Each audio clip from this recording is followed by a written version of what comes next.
Saturday Night Roundtable Power Hour. What is it? Live on Saturday night. Whatever the Uh, hell. yeah, something like Merry that. And Christmas, it's Happy it's Diwali, Christmas week. Of course, we Merry got Roy Chris, Girl Hana with us. Yeah, Kwanzaa, yeah, yeah. We got that too. Yeah. Diwali. Let's see. A moment among yourself here. Let me see. We got to get Roaring Girl here Uh, tuned in. what do you mean? I'm Oh, on. I don't know about yeah. you, Okay. You but just at least you I'm just broadcasting now. okay. Everybody All right. can hear this Let me see if I can. over Spreaker. You're There we go. listening to the Roundhouse Power Hour with Yes. Wink and the Roaring Girl here Yes. on netrootsradio.com. And if you're listening to us on our webpage, which is netrootsradio.com, or even Yes. if you're not listening to us on netrootsradio.com, but on the TuneIn app or via Spreaker, go to netrootsradio.com and join us in the chat room, which you will find the link at the bottom of the page. Yeah. You'll also find a link to the Netroots Radio Patreon and become a sponsor. Yeah. We Buck a month. those of us that are Get in there. those of us that are on the air uh, are not getting paid, but actually Just wait and do it painless. the only people getting paid are our sunscreen and the awesome Apache, because they run our servers, and our servers are Unity networks Yes. located on the San Carlos Apache Reservation Yes. in Arizona. So please, So we come to you live from Arizona as well as Manhattan. and the West, and we're all over the place, Yeah. But both figuratively and literally. no, exactly. So San Carlos Reservation, deep in the middle there of Arizona, and Yeah, and loving it. many thanks to, and many blessings, in a good way, to the good people of the San Carlos Apache Res, Yeah, you can especially our Google Charles, maps to our see where that. Apache, our Where the hell is awesome Charles? Charles. Figured out. He's awesome. Yeah, good stuff. Still He's looking forward to meeting him at some point in the future, like dragging his ass out to St. yeah, we Louis can yeah. for Awesome. for a day or two. The man needs a change of scenery. Yeah, yeah, without a doubt. Yeah, so that would be nice. He Maybe needs to see what he's really not missing. if we go out there, of course, there'll be the Cheers and Jeers dinner there to kick it off on Wednesday night, 5 o'clock, six Yes, o'clock, right in that neck of the woods. At a nearby tavern, bar, something near the convention center. So always for that, and join everybody there for that. It's always a good time. Had by all. a good And time was had by none. Yes, yes, yes, exactly. Just man, it is a good function. Nice function. You'll see everybody there. yeah, yeah. I'm Sure. even going to be hanging out for a little bit with somebody that with a fellow actorine who Yeah. attended the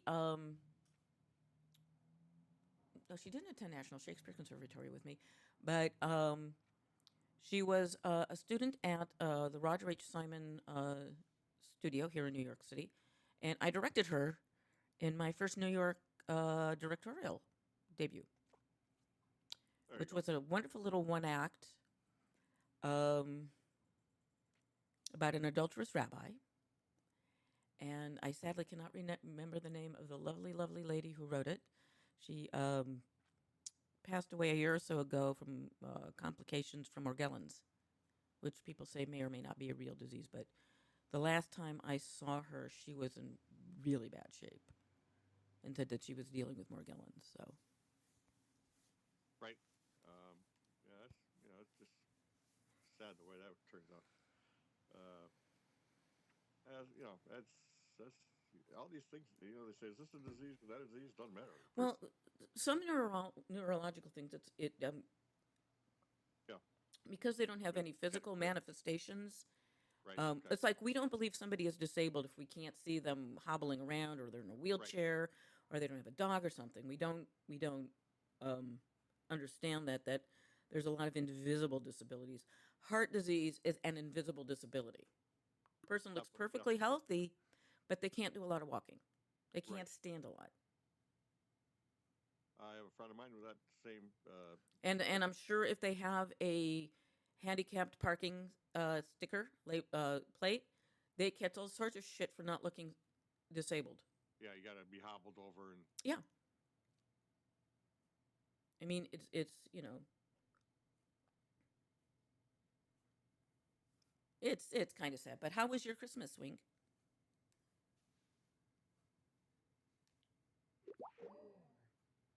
And once again, the awesomeness that is Skype dropped the call. So here I am. So yeah, how is your Chris Hanakwanza people? We have, I'm going to call back here. Maybe let's see what happens here. I'm going to see if I get voicemail. Boop, boop, blurk, blurk, blurk, blurk. I'm connecting right now to Skype. Doot, doot. Oh, look, it's ringing. I'm going to get voicemail.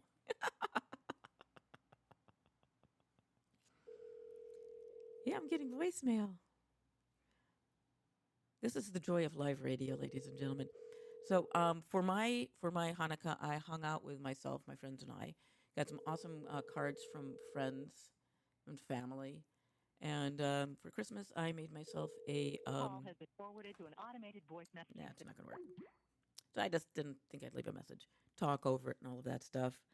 There he is. Welcome back. Yeah, that should work. So that one should work. I don't know why we had all kinds of technical. Thank you, Microsoft. You know, we never had. Here's what's interesting. We never had dropped calls prior to Microsoft's buying Skype. True. Well, we had a few, but not like we do. No. That's for sure. Usually it was on my. Although usually it was on my end because I was having a shit ton of trouble with getting Linux and everything running right. Right. And I had a crappy internet connection. Right. Exactly. Yeah. Yeah.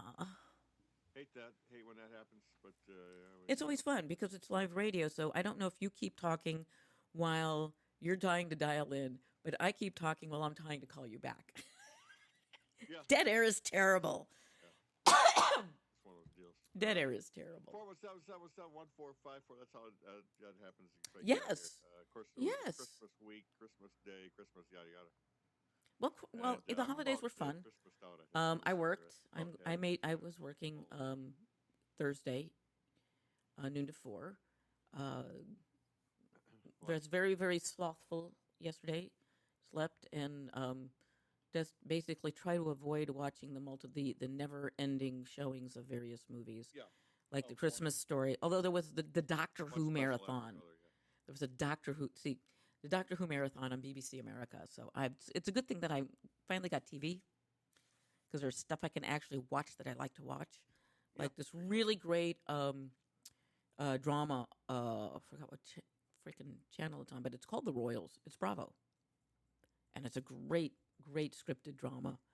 Joan Collins is on it. She plays the Queen Mother. And, of course, BBC America, great programming. What else is on? Oh yeah, I'm going to be able to watch the Christmas New Year's with Anderson and Kathy Griffith. There you go. On TV and not on my laptop, trying to There you go. Yeah. Hoping that the live stream doesn't crap out on me. Exactly. Yeah, you got that Rocket Eve next week. Yeah. Beginning of 2016. Trust me, folks, there is nothing truly more boring than being in Times Square on New Year's Eve. You've done it once, you don't have to do it again. Oh, exactly. That's a one-time deal. Although I will say the advantage of being in Times Square on New Year's Eve is that you get to see all the acts, and you don't have to deal with people talking over them or not seeing all of them. Right. Because when you're in Times Square, besides the bands, there's cuttings from there's musical numbers from the to promote the Broadway musicals, but we don't get to see those if we're watching it on television for the most part. And if I get bored enough, I may tune into Pitbull's New Year's Eve celebration that's being done in Miami. That should be pretty cool. And if you really want something, if you really want to have a great photo vacation, Washington, D.C., during the Christmas New Year's break, there is nobody there. True, none of the museums are open. Well, they are open, but some of them are open, some of them are not. But you don't have any crowds. Right. Yeah. I escaped D.C. one year for New Year's because I just did not want to be here. And it was pretty remarkable having, all the tourist spots to myself. Basically There you having go. the streets to myself. There were no tourists. I have photographs around the White House that when you look at them, it looks like the city is abandoned because there's nobody there. Yeah, exactly. I mean, I've got photos of myself, standing in front of, the gate of the East Wing. And there's no, I mean, I was lucky there was somebody else, there was another tourist there to take my picture. And there's nobody around me. There's nobody else against the gate, the fence. Right, right. So DC around this time of year is boring as shit. Yeah, hit the Irish pubs there. I guess that's your best entertainment, probably. I don't know. I mean, you would not be around the capital area because there's nothing there. Nobody's there. There's no business there. Oh, definitely If I'd had a not little this more year. money, No. I would have gone up to DuPont Oh, Circle and hung out and looked at and snickered. yeah, love it. I still like the district. I mean, the district's always Oh yeah, I'm not yeah, this. I'm just saying that when I yeah. went up there, it was great because there was nobody there, and it was crappy because there was nobody there, and therefore, like the Smithsonian was not open. Yes, it pretty much The happened museum, itself. the You ended up with Museum of the American Indian was open, and they had the Pacific Northwest and Inuit First Nations artwork that they had there was just phenomenal, just absolutely fantastic. Um, so there, like I said, there were some museums open, but for the most part, they were closed. Everybody got the 2 weeks off to recuperate. heck yeah. Oh yeah. It's a great time to have the 2 weeks off. It's just like Yeah, school. It's like being in school. You get that 2 weeks off for the end of the year and yeah, get back at it yeah. right after the new year or whatever. But And all good, well, all I good. stayed at an American youth hostel while I was there. The other times I've been there, I stayed at a little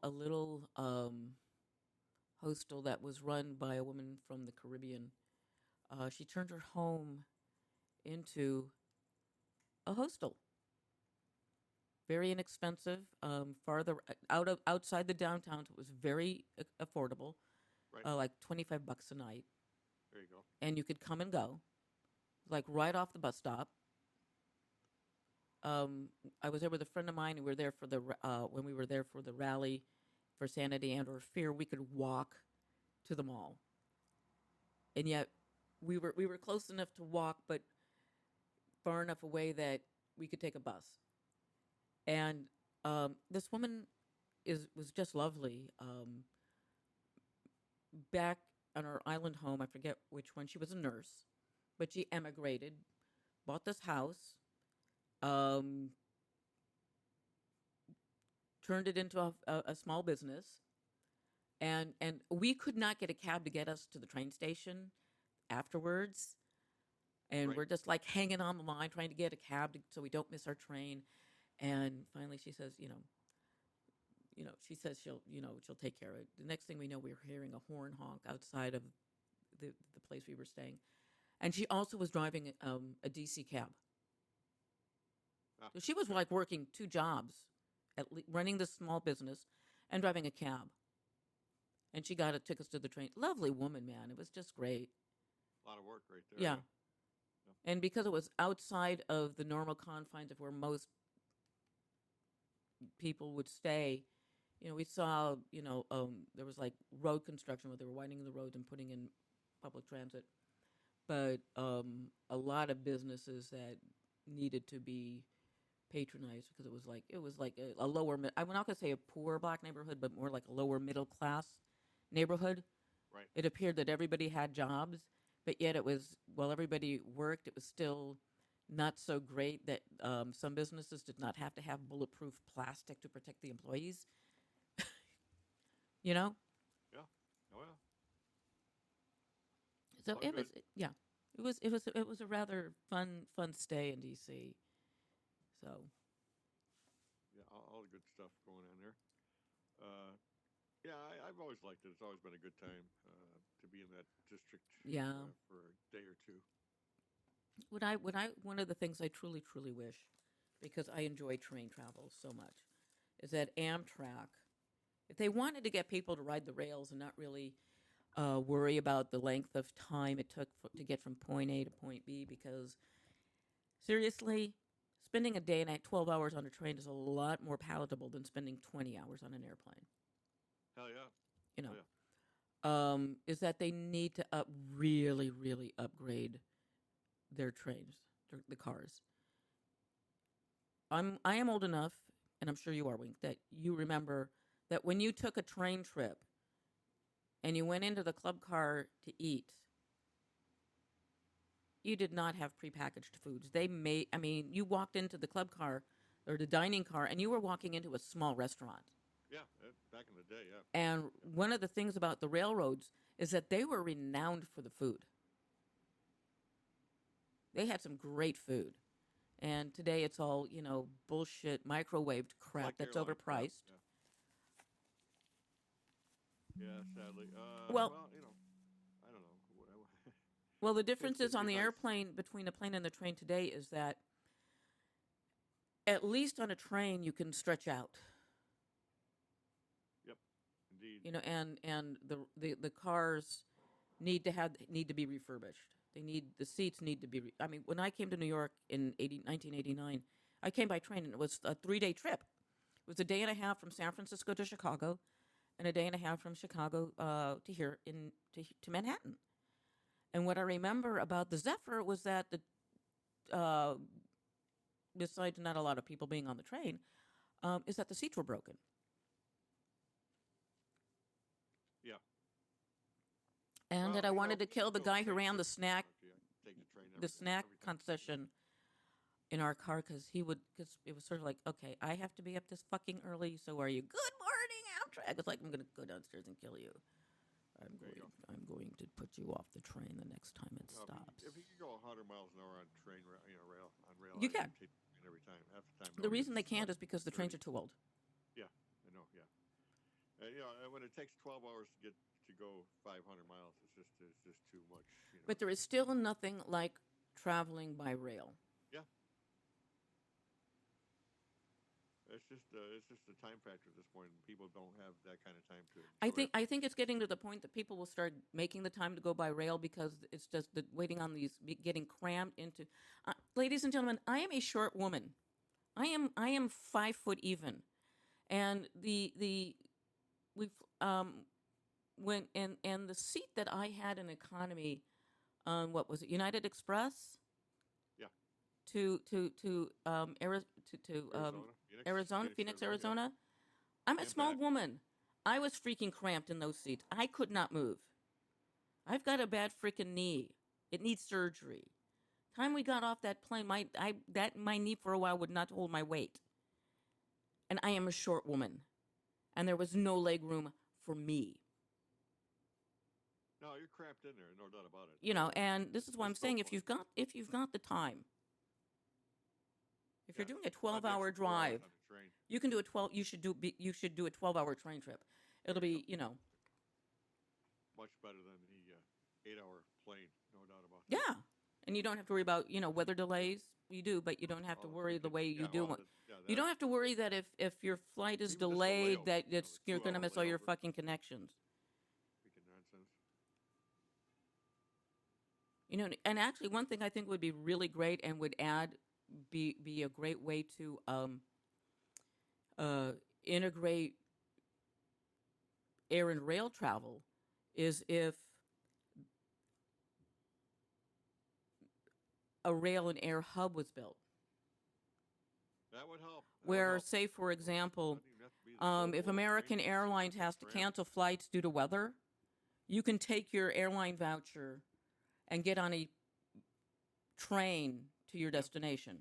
Yep. Or to get you, to your destination, get you, close enough to the destination that you can still board a plane and fly there. Because if you're going to arrive on Christmas Day, take the fucking train. Yeah. And don't be so damn stressed out about it. If you've got a week, if your family and your kids are out of school for 2 weeks because of the break, don't fly. Take the fucking train. Number one, it'll be less stressful for everybody.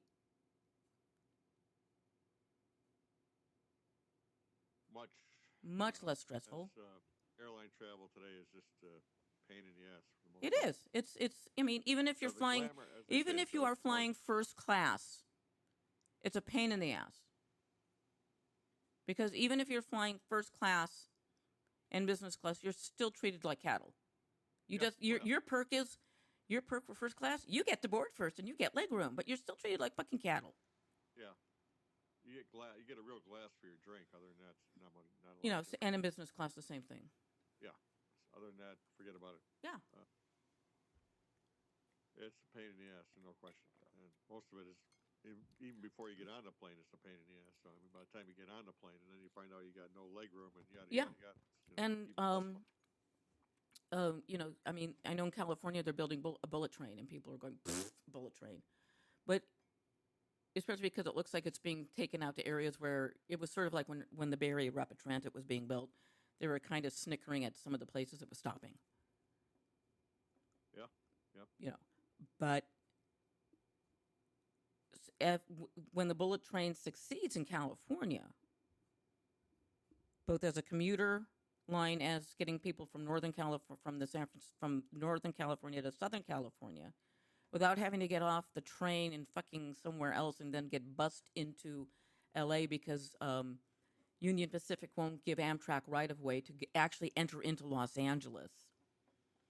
On the I mean, I took the Coast Starlight one day once from San Francisco to L.A., and that's a beautiful rail trip.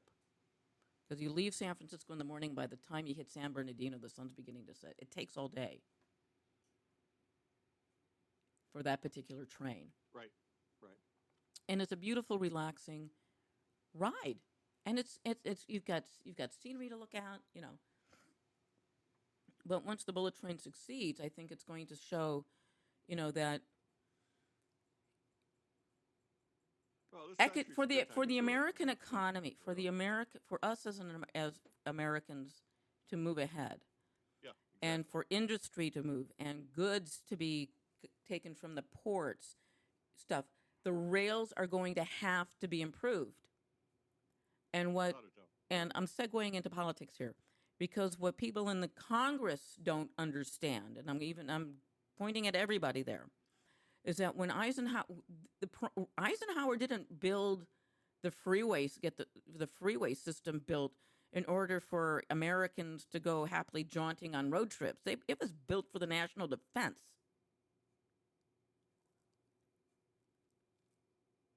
Yeah. That's what its intended purpose is to be able to move troops from point A to point B in the quickest possible method, and that's freeways. Without question. That was the intent, of course, of Hitler in World War II to build those Autobahn, same thing, so that they land planes on. But it's, and this is what I don't think that what our government understands is that the infrastructure of our nation is vital to the national defense. Yes, it's a public works, but you're still engaging private contractors. Exactly. Yeah.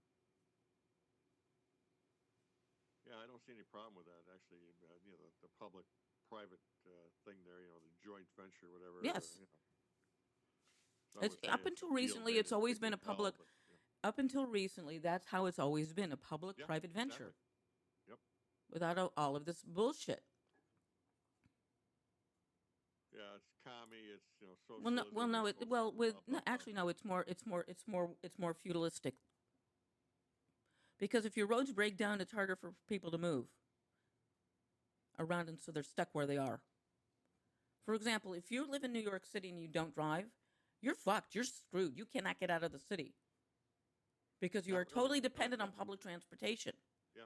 Be it the subway or a plane or a train or a bus. You are beholden to their schedule. Absolutely. We are guaranteed the freedom of travel, but we are not guaranteed the freedom of economical, convenient travel.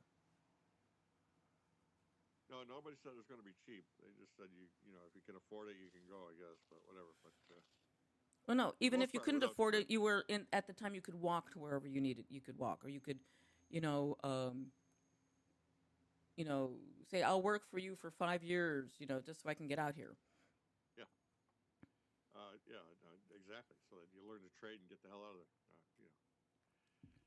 I would do that today. I mean, I've always said, why can't I work for basically nothing for 2 years, 3 years, 4 years, whatever the case may be, and learn to trade whatever the hell it is. Because apprenticeships are gone because manufacturing has left the barn.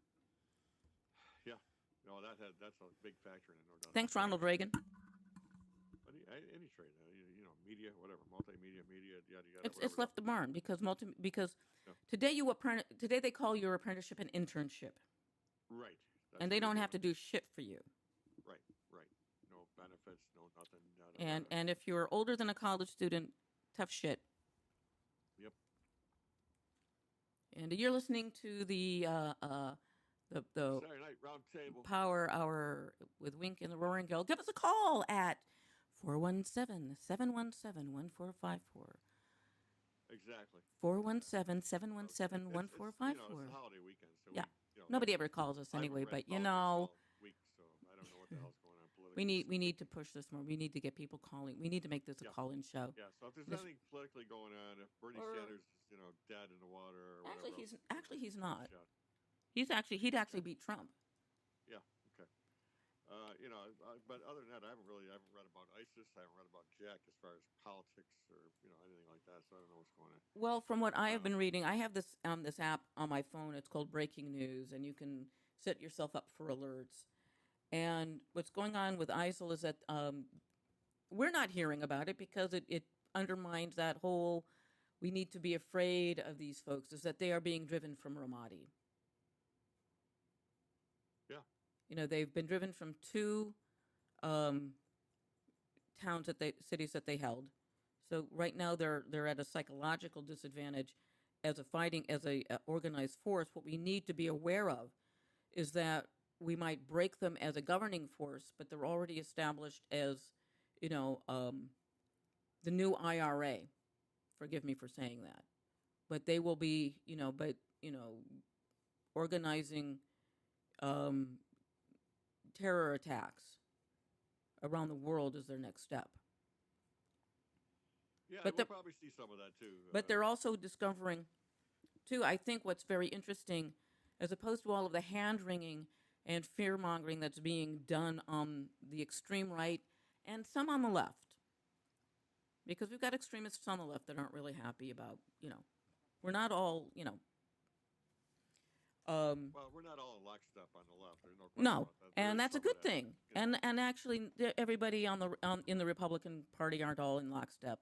That's why I refuse to acknowledge the people that we are hearing being called conservatives and Republicans. They are not. They are a third party. They're not even the Tea Party. They are a completely different political organization.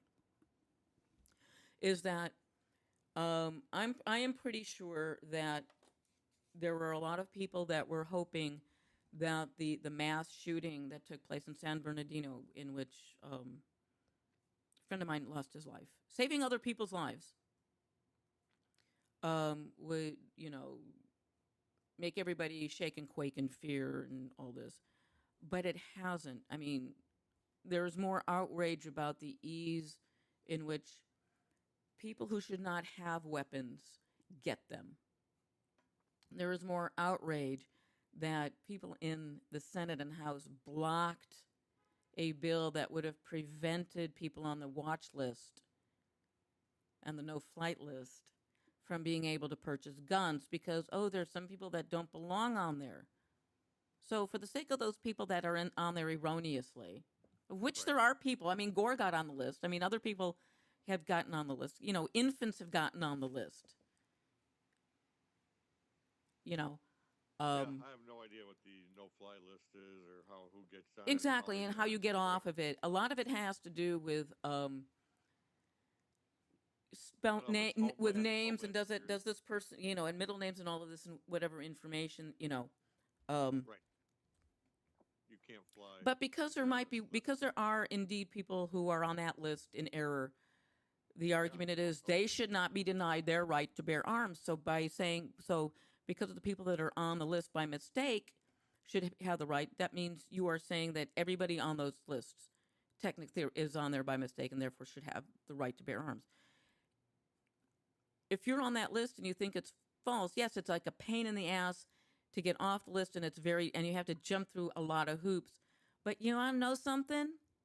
If I was on that list, I have no patience whatsoever. But if I discovered that I was on that list, first of all, I'd have an absolute meltdown.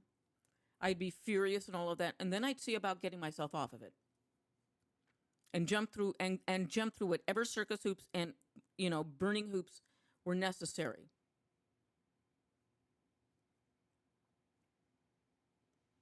I've gone through, I have been singled out for searches more often than not. And I guess it's just, I always considered myself nice and white. Maybe there is something about my appearance that says, let's put a big S on her ticket for search. Yeah. For random search. Yeah, because she looks like one of those. Well, my brother was almost strip searched when he and I and my sister-in-law went to the Empire State Building, because he's kind of dark skinned. He's a little darker than I am, and like I said, both of us growing up we're not the most East European looking children on the block. In my first grade picture, I was pretty dark skinned. Or as I like to say, I lightened up as I've gotten older. And even here where I'm living, I've been asked if I'm passing for Puerto Rican or Dominican. Yeah, there you go. Or not passing if I'm Puerto Rican or Dominican. So Are you I'm trying to pass yourself off as a white person? Damn the only reason I'm passing myself off as a white person is that in the 1970s, the United States government decided that Jews were white people. Yeah, there you go. And that Arabs, people from the Middle East, were white people. And Italians and Germans and Greeks and North Africans are white people.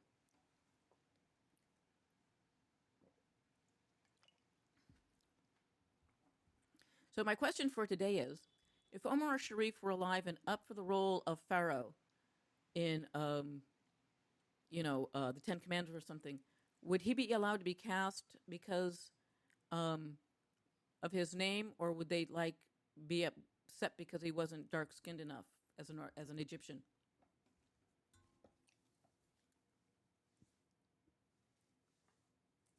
I guess. There is your question to ponder for today. So there's a reason we are called actors.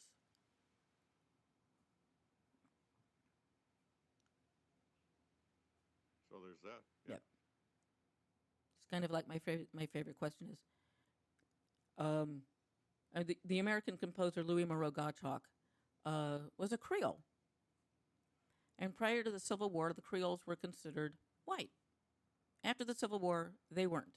So, in a biography of Gottschalk, and there are extant photographs of him, should he be played by a white man or a black man? And these are sort of questions that people need to ask themselves about it.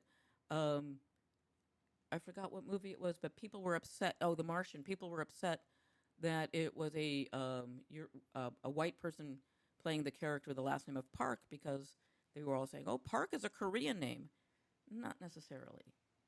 A lot of people think the name Chu is Asian, which it is, but it's also English.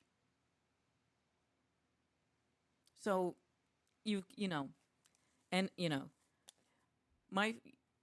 I personally think that in casting um,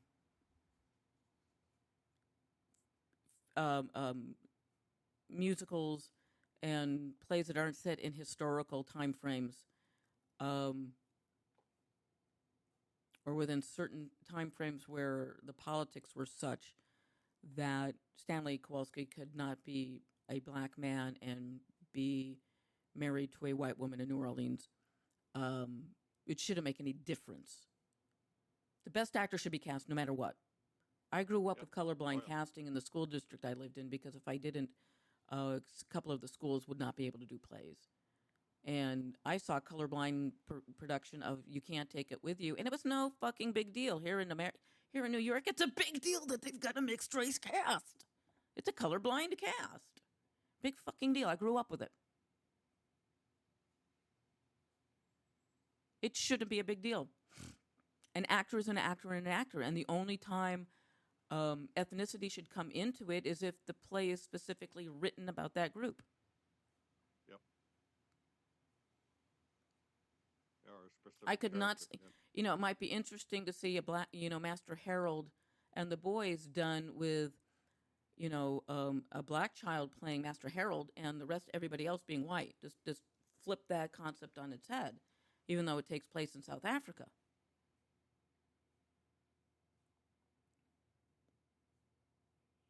Yep. Might be, you know. I mean, one of the things I want to see, I really need to go see is Chirac, which is Spike Lee's new film.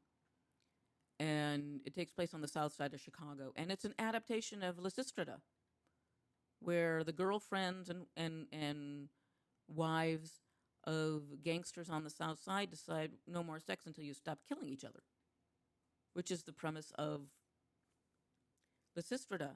And there was one place, I forget where it was, where the women went on a sex strike until their men stopped fighting.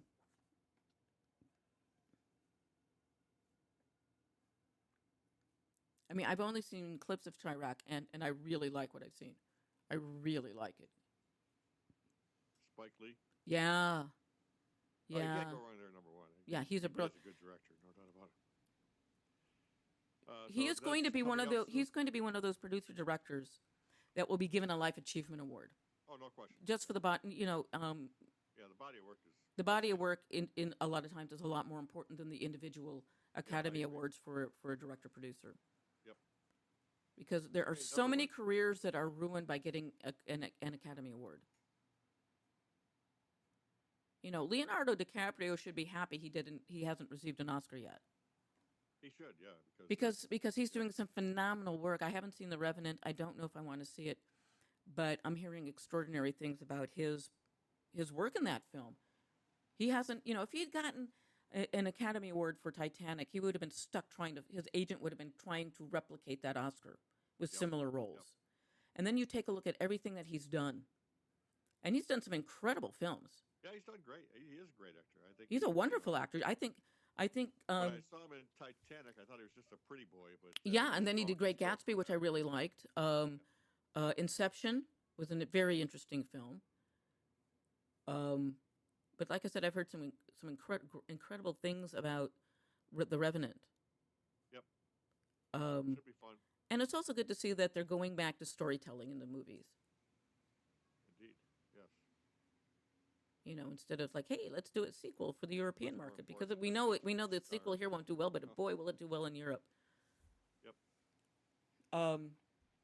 You know, and also the adaptations that are coming out on television now, because between Amazon Prime and Netflix, they've raised the bar on writing, television writing. So you're seeing a whole bunch of, I mean, really good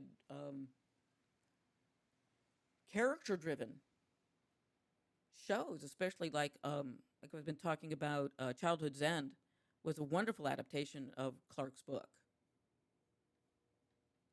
Yep. You know, it had good storyline, good story-driven. It was wonderful storytelling, and some good acting.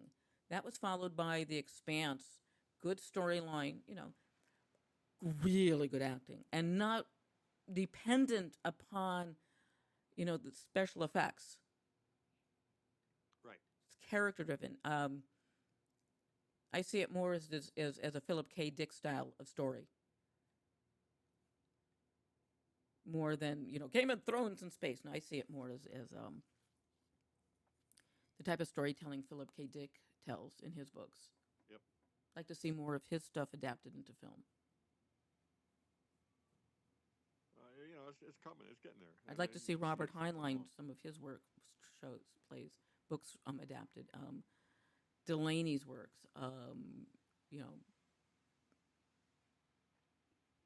I think to an extent fantasy novels are harder to adapt into movies, simply because it's fantasy, so everybody has a slightly different feel. And also, they have the problem that most of the best fantasy novels are written by women like Marion Zimmer Bradley, you know, and Diana Paxson and all of that. And it's sort of like, well, we can't adapt these. They're not young romance. There's nothing There you go. dystopic about them.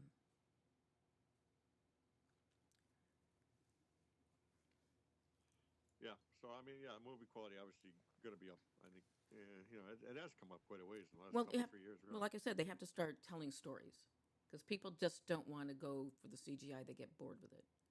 You can have great CGI and great storytelling, and let the CGI augment your storytelling.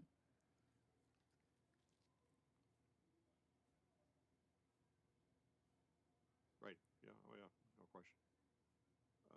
Looking at DiCaprio's lineup of what he's done. He's done a lot of good stuff. Oh, he's done some great stuff. There, you know, Yep. there's a Steve Carell is another very surprising actor. Yeah, he gets better every time. Yeah, I mean, I was never a big fan early on, but yeah. he comedy is easy. Comedy is hard, ladies and gentlemen, because Yes, you it know is. To do it right, yeah, it is. it Very is. hard. And Everybody can do it. That's for so, sure. when he started doing things like Trot, Foxwoods, Fox, whatever, um, he was creepier and shit and scared me. I And can't remember what his latest stuff is, but The Big Short, about the guys yeah, who okay, yeah. who I heard who that's bet good. I on heard that. the bubble burst, the real estate market bubble bursting, and won. I'll probably see that before it leaves the theater. Um, but I think it's going to be gone pretty quickly. But I try to get through. No, he's up. No, he's up for a Golden Globe. It's Okay, not going anywhere. all It's right, not going anywhere. He is another actor that I think is lucky. He's never won an Academy Award. right. Um, he's a very, very smart actor.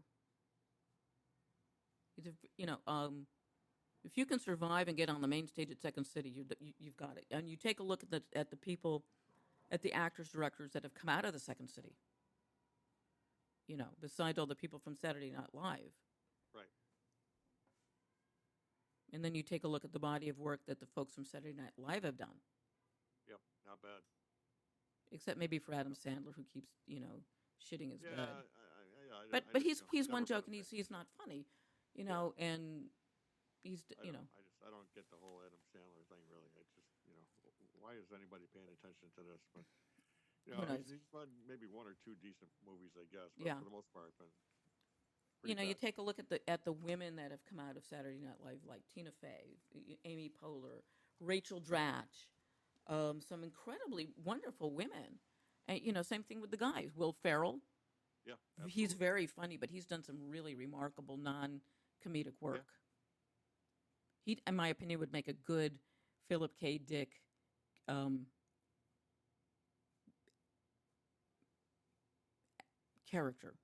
He Yep. would be really good because um, Philip K. Dick's characters are very everyday in a non everyday to us situation. There's actually one a novel of Dick's that I am reading about a future where everything is planned out, and it's about this guy. He's in the upper echelons. He's a TV star. Everything, just decide all of a sudden he just loses everything, and becomes like the people who idolize him. And it's always trying to get back to that and there's always a subplot in there. Hang on a sec. Let me get the book.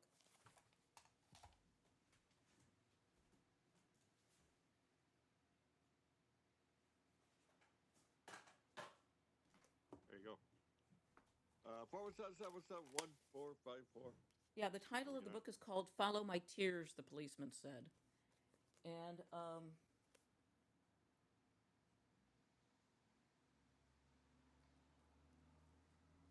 and he's an elite who loses everything. Suddenly, he doesn't have an identity, no money, no travel. He can't do anything. Um,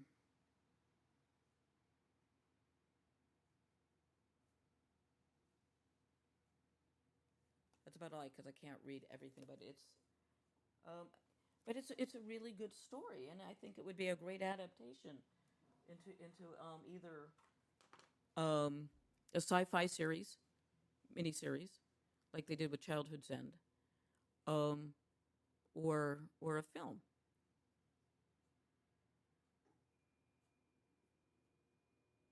Yeah, there's potential there, no doubt.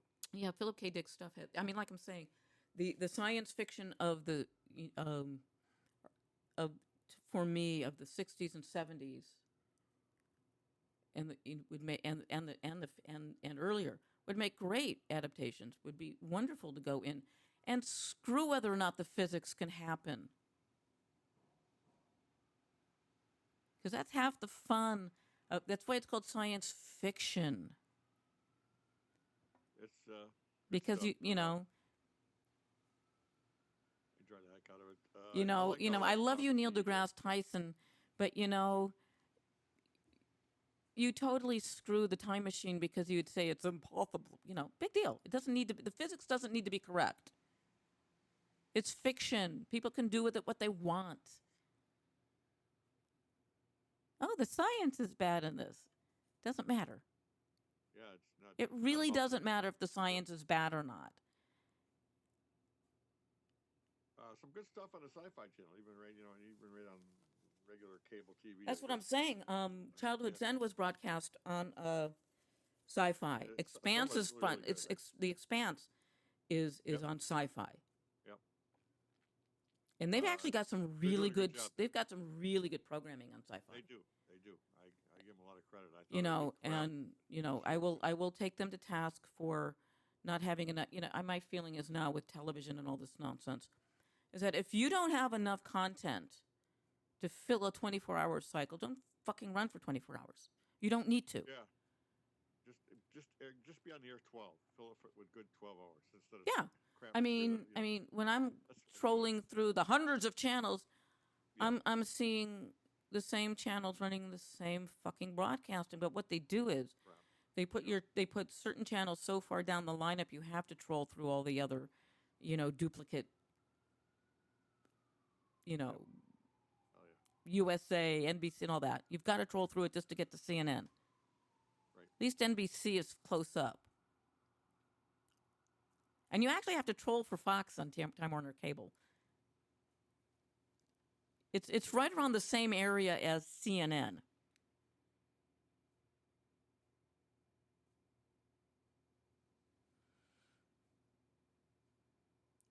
On my cable channel list. Right. 407-717-1454. Did you see Star Wars? Anybody see Star Wars over the the last Not week yet, or and no so? spoilers. Yeah, I'm still waiting on that. I'm going to send you tickets so you can go see that. Nah, send me money. I need it I've more. got a I need couple- money more. I need if you've got money more. I need to go buy clothing. I'm losing Okay. weight. You don't want to do some entertainment. All right. Yeah, I got some Regal tickets. Woohoo! I don't know if you got Regal theaters there in New York. I'm not sure. I think we do. All independent, probably. I think we do. But yeah, so we got got that cooking. I haven't seen it yet either. Probably Monday or Tuesday. Probably gonna see that. And then I don't know. I haven't seen a movie in the theater in a million years. So I did go see The Martian. It's I've heard really pretty good. So go see that. I really like The Martian. There you go. I haven't seen the Tina Fey, Amy Poehler film yet, but I will. That should be fun too. Yeah, I agree. That should be fun. But I usually that kind of stuff. I usually wait for the DVD or whatever. Now, there is still something about going to a movie and even Yep. with being in a space with other people.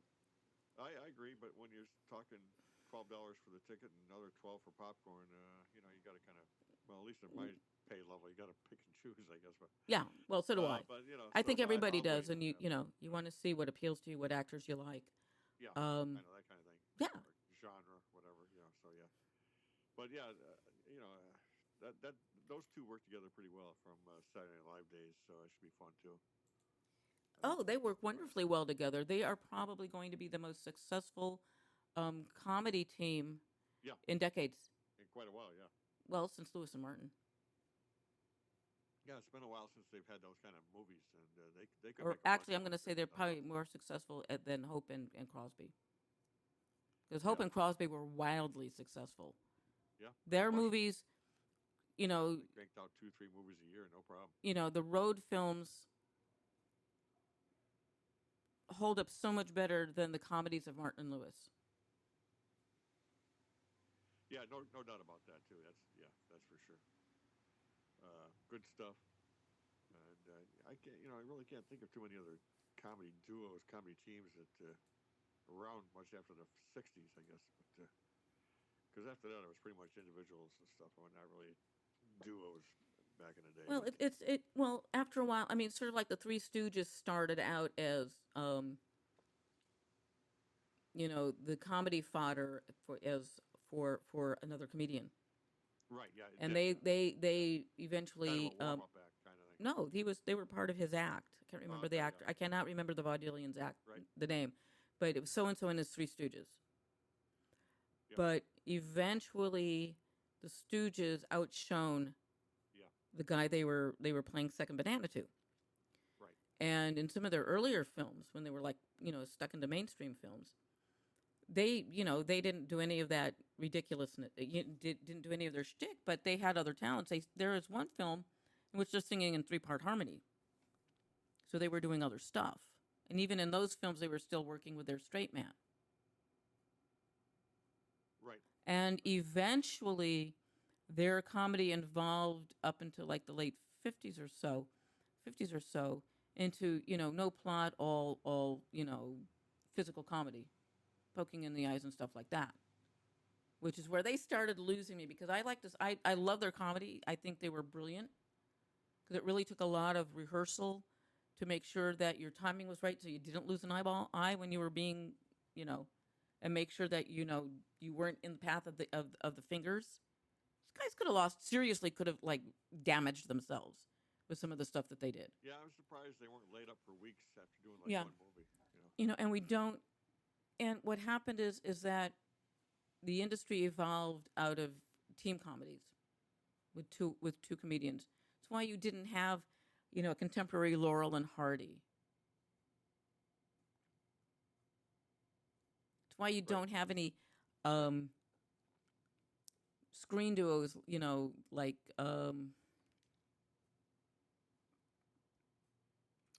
oh God, what's his name? And Mary Astor playing the Thin Man, or Nick and Nora Charles. You don't have any of that type of screen chemistry where the actors are kept, where the screen chemistry is such that you want to bring them back for more films. Yeah, same people every time. Yeah. Not the same, well, the same actors but different Same characters, actors but doing they different play characters. off of each other so well.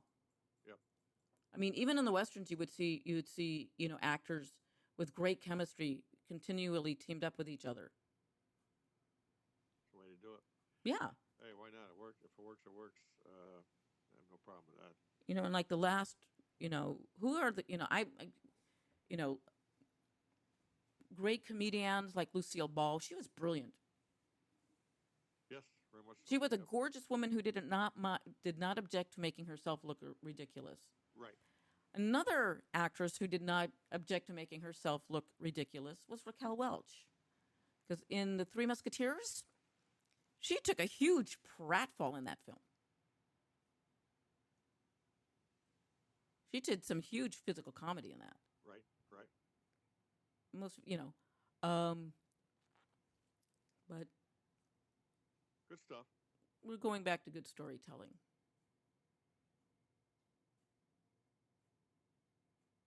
And that's what will make it. That's why films like, films like 12 Years a Slave is so good, Revenant, is because it's storytelling.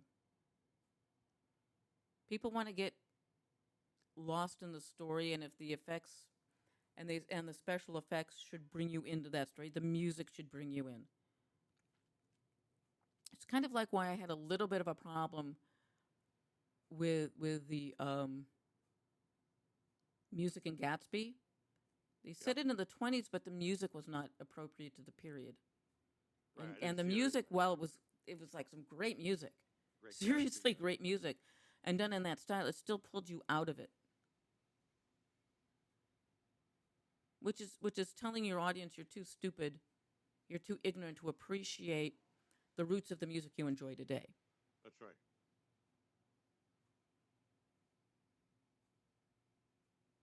Yeah, because that's out there. It's still out there. You know, that great music is still there today. There was one that had a nice 20s jazz flair to it, which I really liked.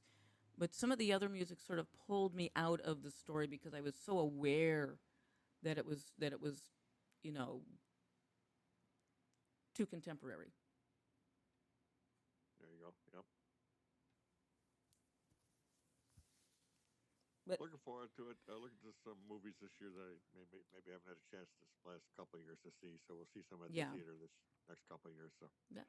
looking forward to that as they come out, and looking like more adult stuff is coming out too. And I don't mean X-rated. I just mean No, good storytelling is good yeah, storytelling. yeah. Even So in children's films, if the storytelling is good, the parents will love it. So will the kids. there That you is go. the secret of the Warner Brother cartoons, Oh, absolutely. as told by Chuck Jones. You had storyline that was adult, but enough action to keep the children's attention. No question. Yep. Much of the dialogue geared to the adult Yeah. viewer, but the actual action was toward the But all the good children's kids. theater to begin with is also talks to the children like adults. Yep. Doesn't you know? Fun stuff. That's why mommies and daddies today have problems with the new with the older episodes of Sesame Street. Yeah. Because instead of talking to the children like they are, too dumb and they don't know what. It's like Right. when you. I think I've said this before. They actually have to put a warning, a viewer discretion warning, on Sesame Street, the earlier episodes, because it might scare the little darlings. There you go. Bambi now comes with a warning because of the fire in which Bambi's mommy is killed. We're sheltering children.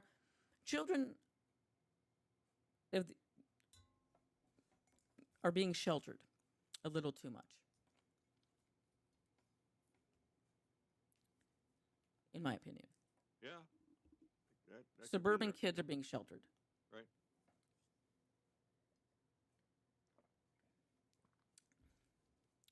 So that's my statement for today. There you I'm go. sticking to it. There you go. So what yeah, are I you all don't going to know. have for New Year's Eve dinner? New Year's Eve dinner. Well, I'm working, I think, so I'll probably make myself a ham sandwich. I guess that's probably going to be it. I'm working that evening, I believe. So yeah, that's New Year's Eve anyway. New Year's Day, I don't know when I'm working yet. Well, I'm so not working New I'll Year's defer. Day. I'm going to see if I can But change my hours on New Year's Eve. there you go. There you go. So I'm working. Yeah, almost always worked that day, so night, evening, whatever. So I don't Am I really working make that too many day? plans for that ever. She says as she goes to look at her work schedule. Yeah. So it's Don't you just that love works live out. theater, people? You're listening to the Roundhouse, the Saturday night Roundhouse Power Hour Yes. with Wink and the Roaring Girl. Yeah, we got about a minute left, so we got to. So I just thought we we'd go. if we can. Find us on the TuneIn app, netrootsradio.com. Yeah. Subscribe to our podcasts on iTunes Yes. and our Spreaker, or your favorite That's the way to do podcatcher. that. You can hear us. You can hear our pods on iHeartRadio. Yes. Not that we promote that too much, but hey, whatever. And who's following us? Yeah. Who's coming on after us, Wink? Yeah. Tonight, I'm not sure what's the lineup after tonight, but of course tomorrow I'll be back here tomorrow night live with a live show again. But we've got certainly programming 24/7, 365 between now and then. We'll have more holiday programming tonight, that's for sure, and more holiday programming tomorrow. And we'll wrap it up probably tomorrow night sometime. But that's about it. We got to get out of here. We'll see everybody next Saturday night, same bad time. So with that. No, I am not working. Really? I am not working that Thursday? That makes no sense. I'm not working New Year's Eve. That's weird.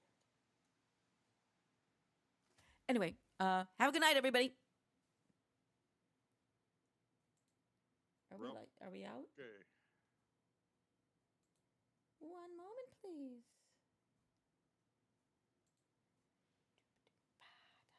Yes, you're listening to Dead